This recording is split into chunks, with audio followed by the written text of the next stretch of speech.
Hey everyone, today we're going to talk about language development in infants and toddlers. And language development is essentially as simple as it sounds, it's the use of language.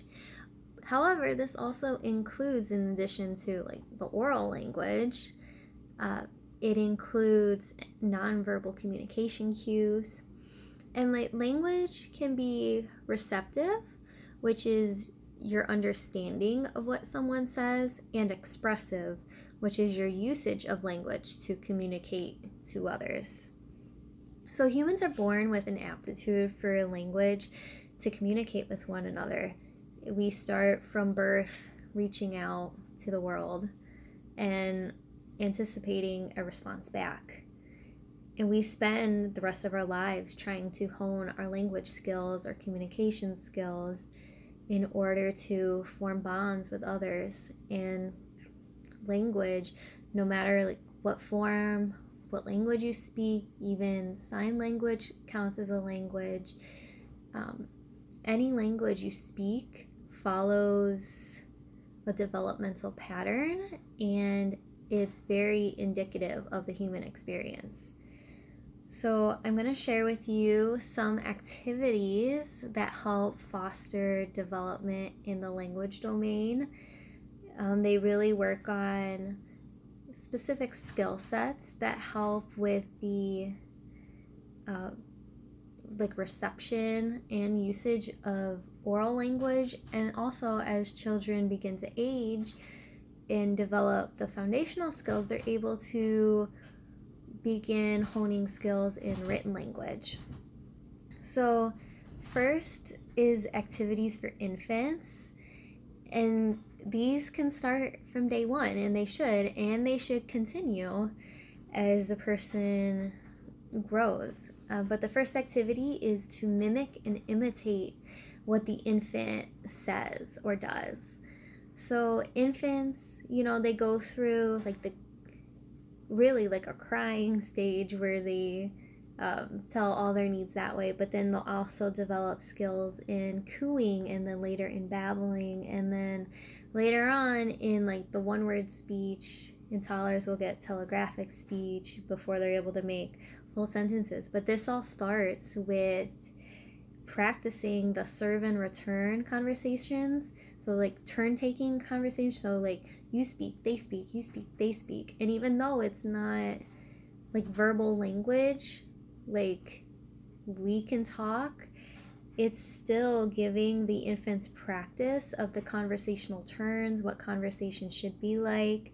And when you imitate like the sounds they make sure to extend upon like the syllables they use, lengthen the overall like duration of the interaction, and then also use different tones of voice, different intonations, different pitches, just to showcase like all the conversational melodies that the infants will experience as they grow and learn in their language journey.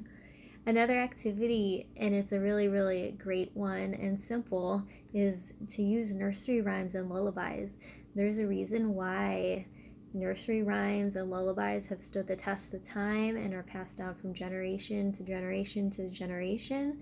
It's because they work. The chants, they are really rhythmic, which really speaks to like humans at their core. Like, feel your heartbeat, like it's a rhythm.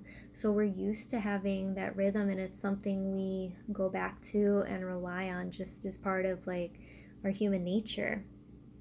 But the nursery rhymes and lullabies, they show the cadence of language and the beauty in it.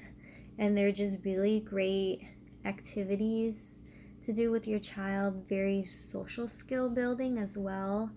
And they help like form that bond between you and the infant.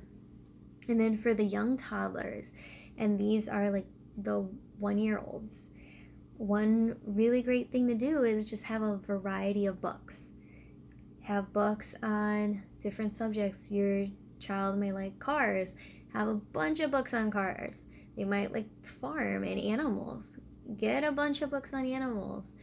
They might like instruments and music. Find some books with that.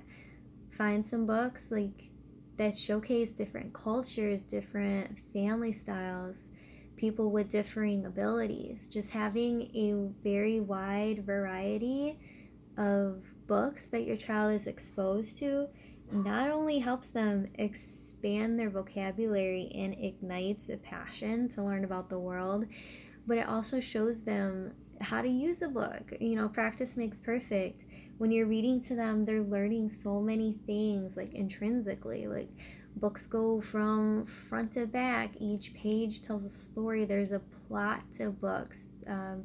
Each page is different. There's different like uses for different types of books. Like, maybe it's a storybook with a plot. Maybe it's a vocabulary book with a bunch of different pictures.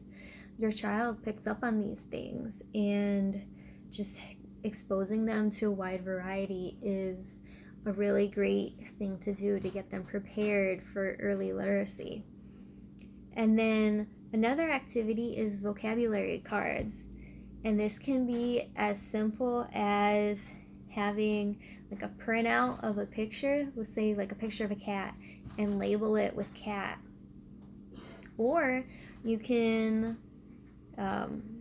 make it a little more abstract once they get like the tangible things in their environment. Make it more abstract, like a storm. Show pictures of storms, clouds, things that they can remember that they experienced at some other time, and then recall it with the card. And this is a great activity because it expands their vocabulary, and it can also give them like something tangible in their environment to showcase, like, oh, it has a name. So for older toddlers, some great activity, and these are for the 2-year-olds, some great activities to do is an alphabet sensory bin.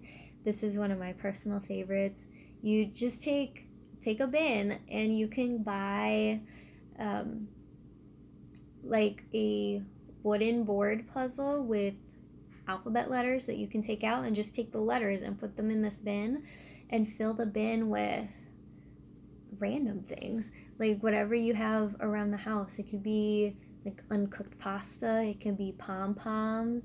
You can go outside, get some pine cones, acorns, some leaves even, whatever your child is interested in, fill it in this bin so they can like rifle through the bin and find out the letters. You can also keep for the older 2-year-olds, on the side, have that puzzle board and have them pick out the letters from the bin and then place them in the board.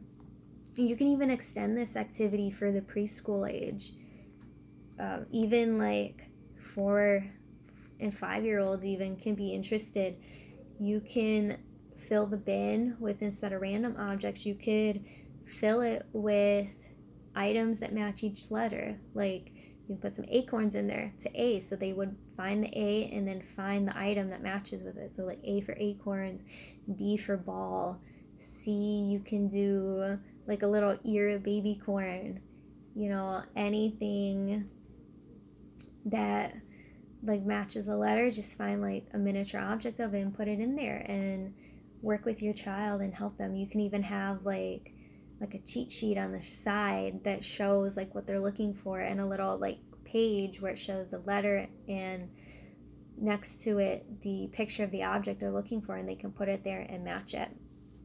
And you can switch it up as much as you like. And this activity is really just about a sensory exploration of letters and just getting them interested in this new alphabetical world. It's a very good introduction, very engaging and entertaining and intriguing.